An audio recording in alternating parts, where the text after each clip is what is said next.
Hello and welcome back to the MLB DFS slate breakdown for Tuesday, April 22nd. I'm back. We got a solid slate today we're going to go over. I'm your host, Tyler Wiemann, and come join us at LineStar.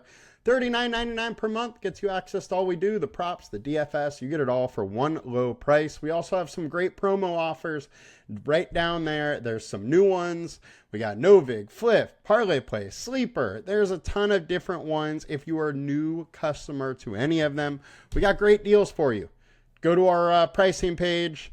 There's a form you can fill out after doing what you need to do to activate the LineStar count. Now, let's jump in. Let's see what we can figure out for this slate.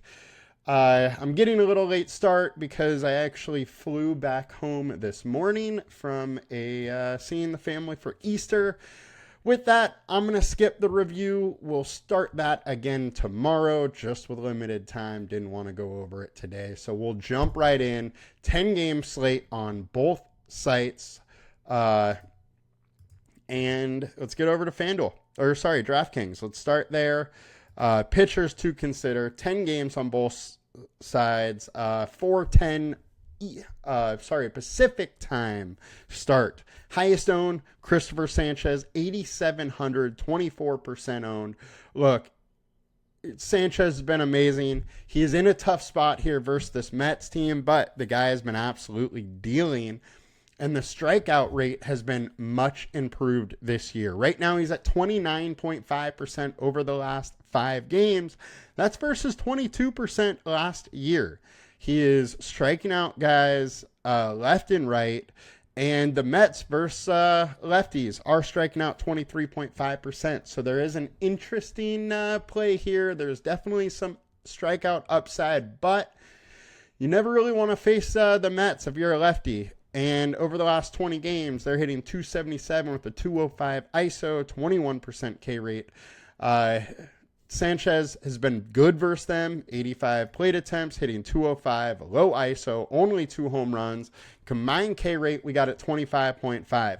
I'm fine going to Sanchez. He's definitely going to be in my pool, but I also don't feel like I have to go him. There are a few pivots that I like also, but he is going to be a guy that I am going to a little bit.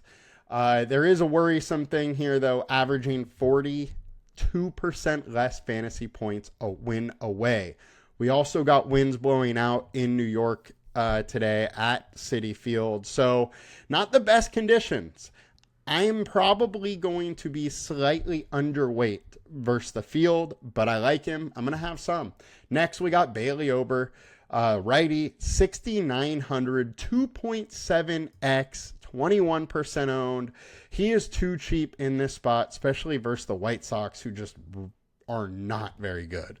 They right now are worse than last season as far as a lot of their hitting data. So we got to attack them. Also, Bailey Ober started the year kind of rough. First couple starts really dealt with some issues with control. 3 walks in 2.2 innings in his first start. 2 walks in 4 innings in his second. But then 1 walk in 6 innings. 6.1 innings, no walks. The control is becoming less of an issue. And with that, he's also getting a few more strikeouts. Over the last 20 starts, 3.9 FIP, 27% K rate.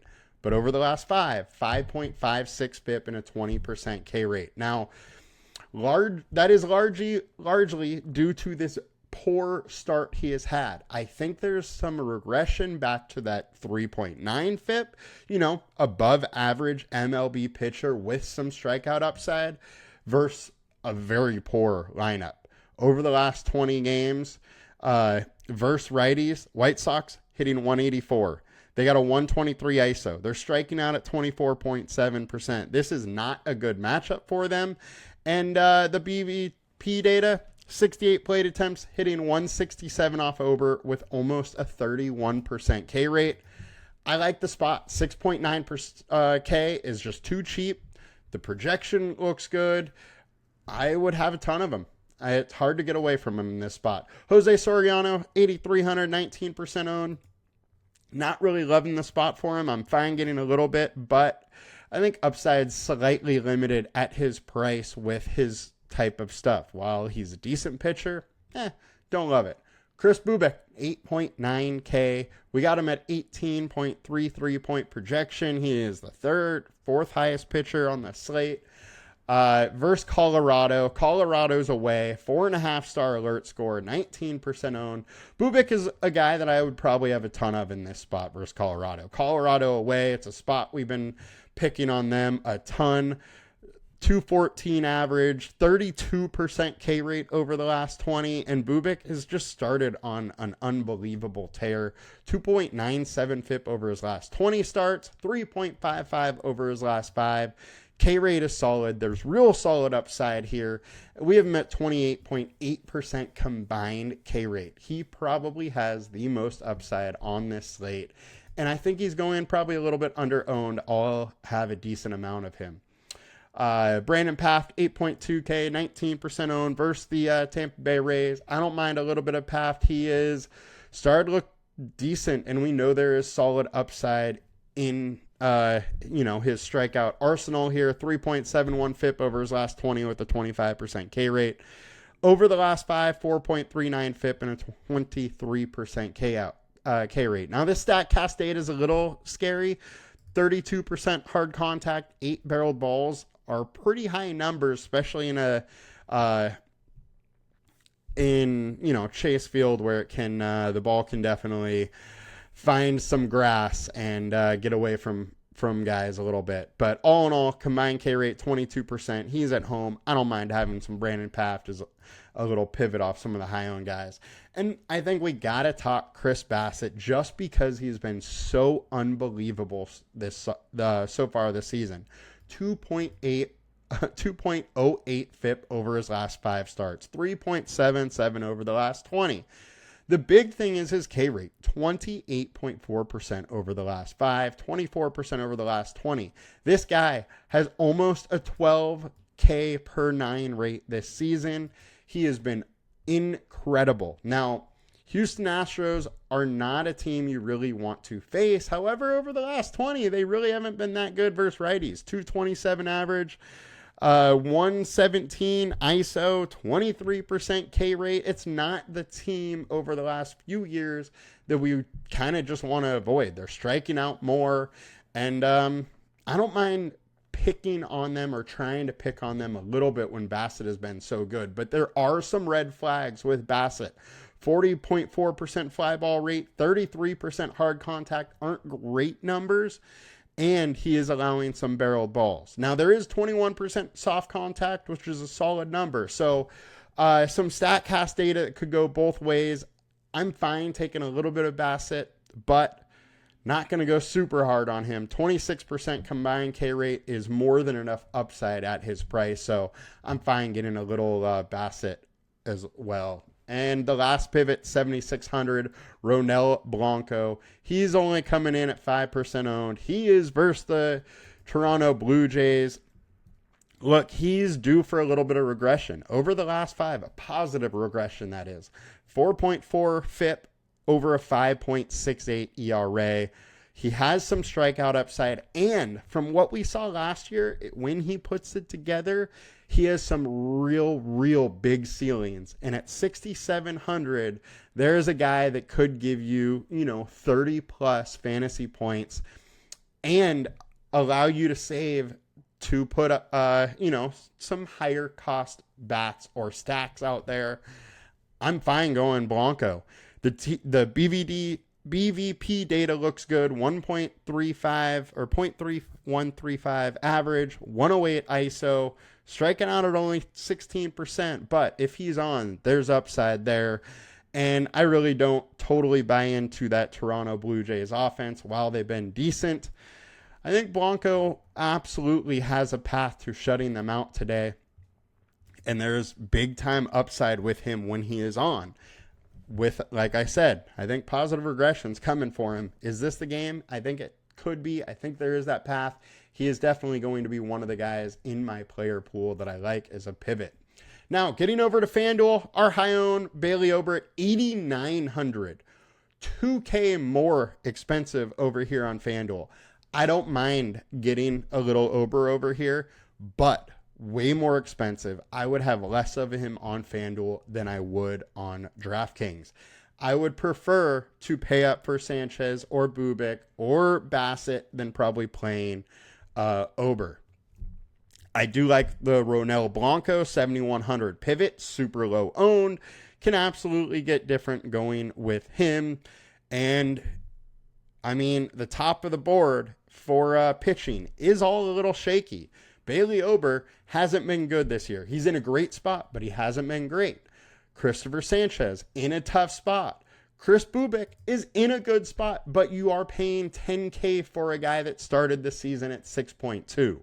So he has been amazing. There is upside. He's in a good spot, but he's much, much higher priced than he started this season. And Bassett, there is some chance for regression here in this spot. I don't think he magically is a Cy Young caliber pitcher, but he's in a hot streak. He's pitching well, and I don't mind, a little bit of Bassett. With all of that, Blanco is a pivot that is kind of interesting.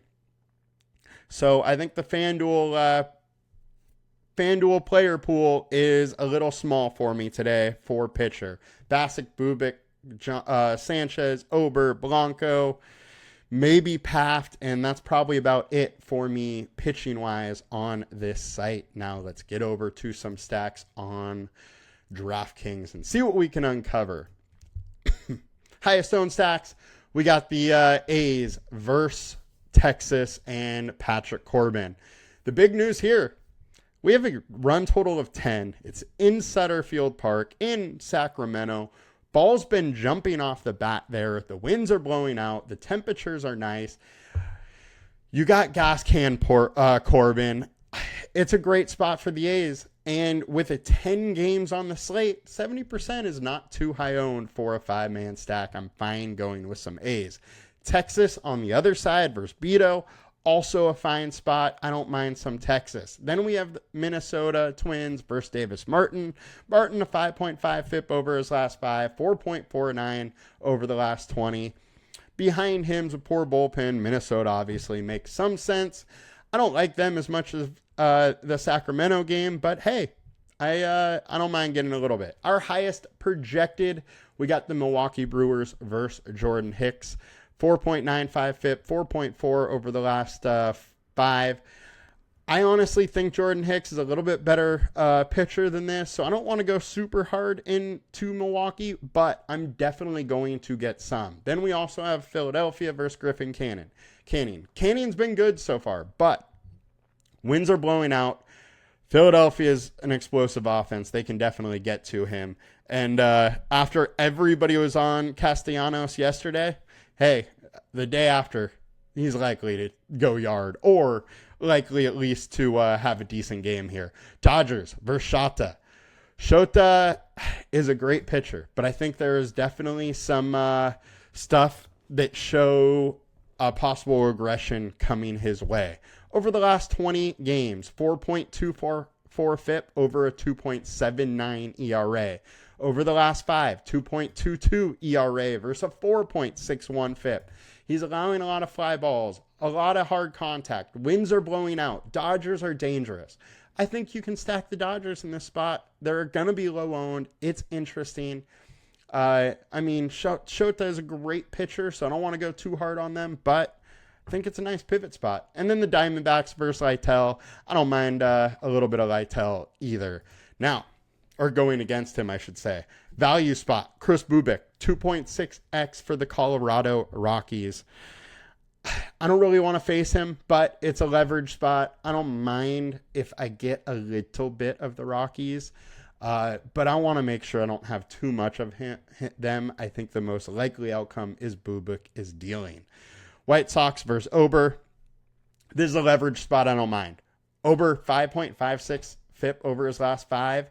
White Sox, while they're not good, there's going to be big-time leverage because Ober is high-owned on both sites. Don't mind a little bit, but definitely not going too hard on them. It is an interesting spot to me, though. Highest ceiling, we got Cubs versus Dustin May.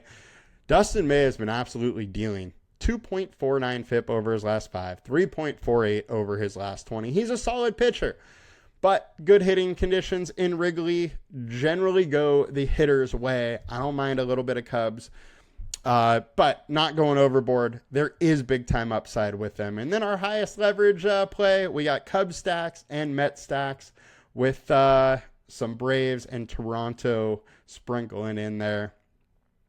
All of them make some sense for some leverage. Again, our leverage tool option is pretty much just showing you low ownership with high projections.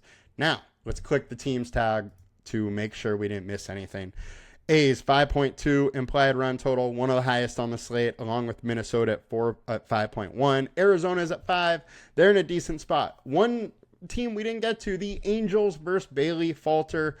I think the Angels are in a decent spot here. Those bats have been working. There's some upside. Plenty of guys that have power or speed or both on that team. Angels make for an interesting lower owned stack. Texas versus the A's and Beto. Like the spot. Poor bullpen behind Beto. The Royals. It's, high 70s in Kansas City today. Feltner, while he does have some upside, can also get crushed. 38% hard contact, 92% mile an hour average exit velocity. Poor bullpen behind him. Makes some sense to have some Royals. While Feltner is an okay pitcher, he can also get blown up. Braves versus Palante. I don't mind a little bit, especially picking on the bullpen. Dodgers, if they can get the Shota, then our Shota, the bullpen behind him is bad.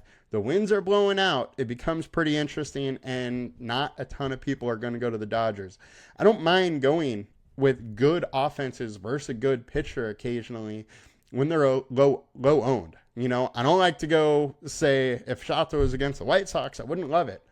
Dodgers, I'm fine with a little bit here. And then Philadelphia, obviously fine versus Canning. Don't mind a little Cubs versus Dustin May, but won't go super hard.